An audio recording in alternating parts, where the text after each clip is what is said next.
Hey there, I'm going to tell you a bit about my experience with trying to raise the handlebars of my Vitpilen. It's obvious that it comes with clip-ons, so I had to switch them to regular handlebars. This was done using a stock kit provided by the manufacturer that came with a brake line and I think a longer clutch cable, if I'm not mistaken.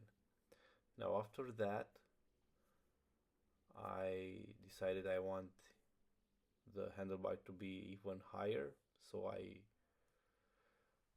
did some research and found out that the handlebar is 26 millimeters in diameter. That's a really odd size.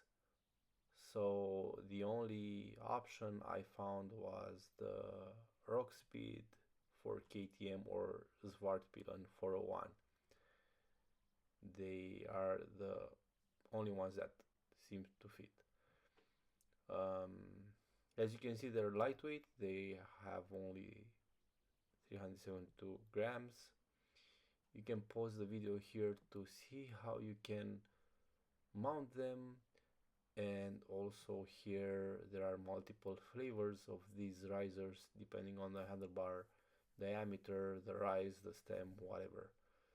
This is how it initially looked with the default Svartpilen handlebars without risers, and this is how it looks with risers.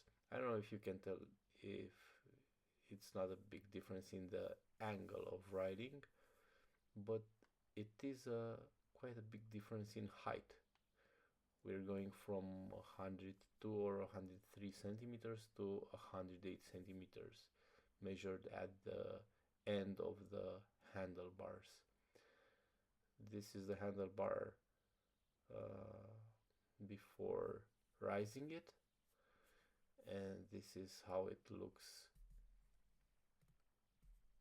after installing the Roxspeed risers. I think the entire look is really clean, and this is the final look from the left side. In case you want to try to do this, I think it makes a difference in riding in the city.